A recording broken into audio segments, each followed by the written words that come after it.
The Creatures of Night by Hubertus the Bald, translated from Latin by his brother in prayer, Fratre Johann Marcus.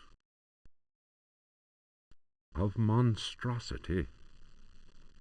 You who read me know that night engenders monsters, and that night creatures exist. The accursed book of Abdul al-Hazred is clear on this matter. That is not dead which can eternal lie. Unhappy he who knows that book. Unhappy he whose eyes alight upon that foulest of texts. Unhappy he who implores the standing stones, for he will free the powers of darkness. Of the pit. Stagnant waters are like the memory of men. Beneath the surface calm, clawed beasts await, and are known to initiates as the deep ones. Awaiting his prey, the deep one seizes him and drags him down to the abyss, where Dagon, the cruel god, swims and reveres him whose name may not be pronounced. Of libraries. Unhappy he who frees the prowler. Unhappy he who meets the prowler erring among the books. He generates the vagabond that comes from other spheres. He believes the vagabond does not exist. He will feel the embrace of death, for in the eyes of the vagabond, books are no more than dreams, stone no more than wind. The vagabond knows how to take the breath of the reckless. Of strife. He who speaks does not know, and believes he is able to kill the creatures of the night. Folly. Evil is conjured up by science and secrecy. He who prowls among books will perish by the blade. He who flies in the dark caverns will scream in fear. He who swims in the depths will evaporate. But he who believes he knows nothing. He who knows says nothing. Of death. There are domains more terrible than death. That is not dead which can eternal lie. Each creature is conjured up and is not dead, but returns to the origins. A monster, a science. Steel kills the vagabond who never dies. Translator's note. Here ends the manuscript of Hubertus, who died in the library of the convent of Teruel in the year of our Lord 1666. Requiescat in pace.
The Sacrificial Dagger, Otto Stern, Lumina Books. The importance placed on ritual sacrifice is constant in religious cult practice. Propitiating the gods is a theme common to many religions. The Old Testament affords many examples. Primitive polytheistic belief systems integrate sacrifice in their rituals as part of the recurrent process of reaffirmation and, naturally enough, group cohesion. The members of their social and religious community come together in an act of purification and atonement. It would be erroneous to imagine the act of human sacrifice linking priest, offering, and God, C.F. Manzetti, stone cults, as anything less than a vital focusing of the group's faith. The act also ensures the continuing appeasement of the god, but only if practiced by a recognized officiating priest using the appropriate instrument. Studies made concerning primitive religious groups bear witness to the central role of sacrifice in living ritual. My own work in the field of ethnopsychology brought me into contact with a sorcerer living in the region of Arkham. He introduced me to the rite of steel, linked to a ceremony known as adoring the black goat of the woods with 1,000 youngs. The god being adored is known as the vagabond.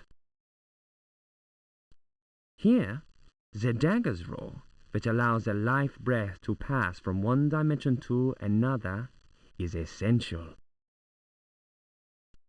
The vagabond is a frightening figure, being able to move where he wants and to kill those who have displeased the goat god, for whom he acts as a go-between. The goat is clearly a fertility god. The priest, having spoken the invocation, must choose the appropriate dagger for the sacrifice. The knife with a sinusoidal blade that must be dipped 7 times, on night when the moon is full, in water that has been distilled 100 times, will be laid aside, since it would send the vagabond back into his own dimension. See illustration. The priest will rather choose the dagger with a curved blade. That is more appropriate for slitting of the lamb's throat. This act transfigures the sorcerer priest and plunges the assembled worshippers into a divine trance.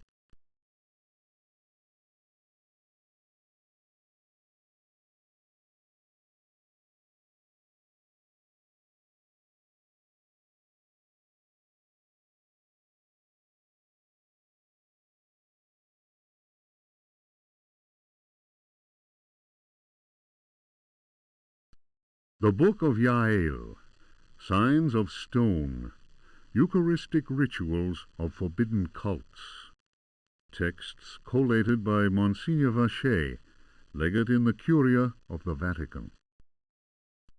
Numerous devilish cults speak of monstrous creatures called the Old Ones. These supernatural beings are believed to be possessed of powers equivalent to those of the gods of antique religions. Adepts of such cults refer to forbidden literature in order to cause these frightful entities to appear before them. What serious student of folk myths has not come across the names of Cthulhu and Shub-Niggurath? It must be said that these creatures wield tremendous power and are difficult to control once they have been unleashed into the world. Those who serve He who goes in shadows protect themselves with signs of stone, carved into the walls of houses or engraved on various objects.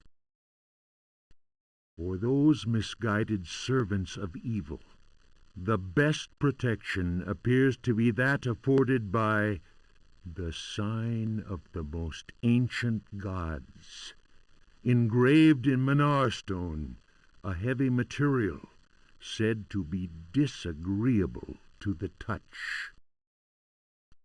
The sinful practices of those who fall into such errors can only lead to the darkest of despair, and are a mortal danger to the soul. Such monsters as those invoked by these foolhardy individuals are engendered when reason drops its guard. Man is easily tempted into perversion. It is why we must forever remain alert and renounce Satan with each breath we take. His ways are infinite in number.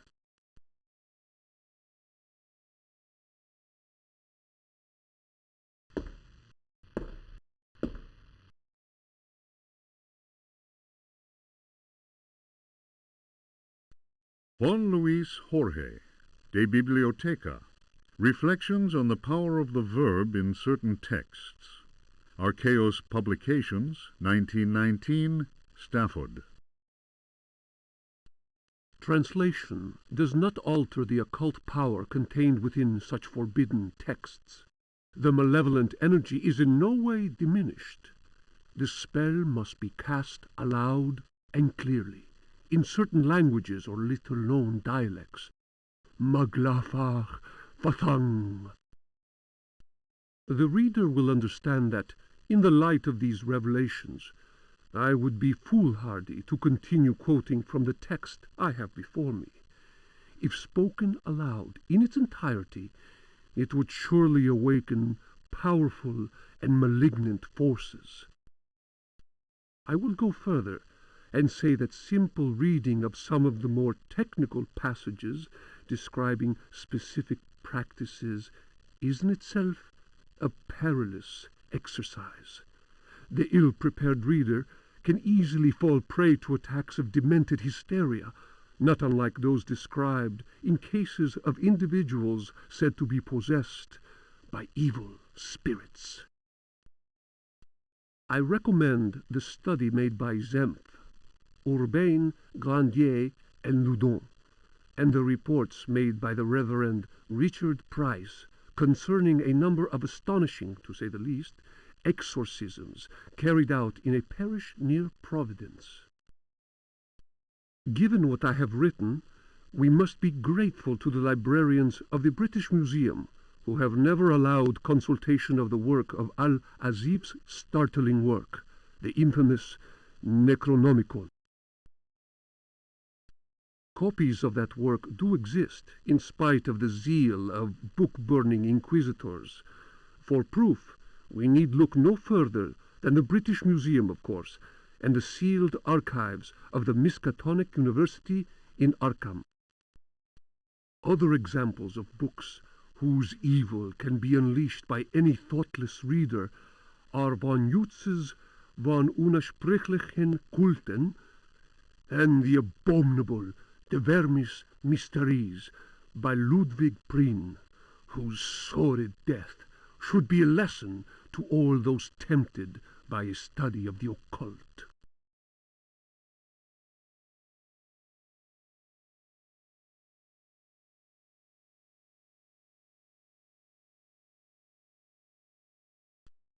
Ludwig Prien, De Vermis Mysteriis. Nomine invocatoris si non sanctificatus es cave. De vermis mysteriis non absolvo folem legendum fatum et eum versus.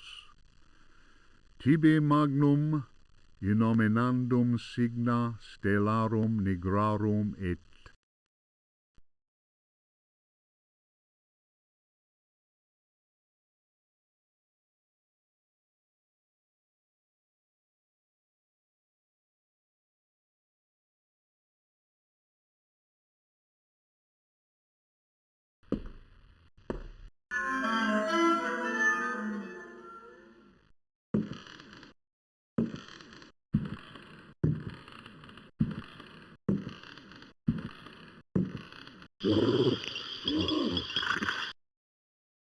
Grrr.